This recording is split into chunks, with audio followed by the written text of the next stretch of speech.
watch the New Jersey, New York video, Delaware's history is very much tied into theirs. In fact, it was originally a Dutch settlement too, and when it was taken over by the Duke of York, so was Delaware.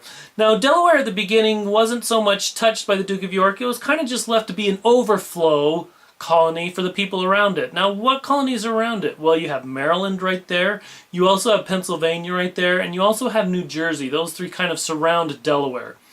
Now, when Delaware kind of became freed from the Dutch, there were a lot of English people that wanted it. In fact, especially Maryland and especially Pennsylvania wanted part of Delaware because it was such a great port colony. It had lots of good port land on the shore there.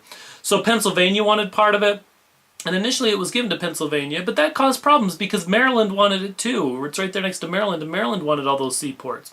So they kind of fought over it for a while.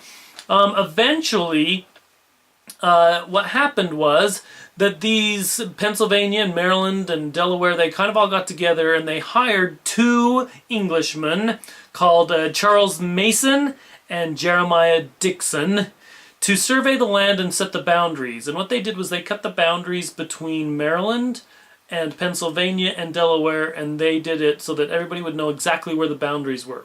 And this became to be known as the Mason-Dixon line. You might have heard of that before. If not, you should hear about it now and you should write it down.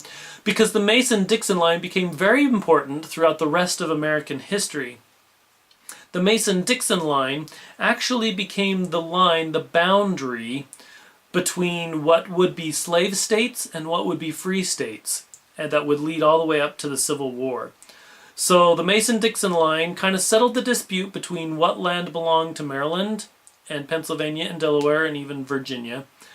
And but it also set the boundary between the North and the South. So Delaware is kind of an interesting history, left as an overflow colony that lots of people wanted a part of, but eventually became its own strong colony. And the dispute around that set up some exact boundaries set up by Mason and Dixon, which became very important throughout the rest of American history.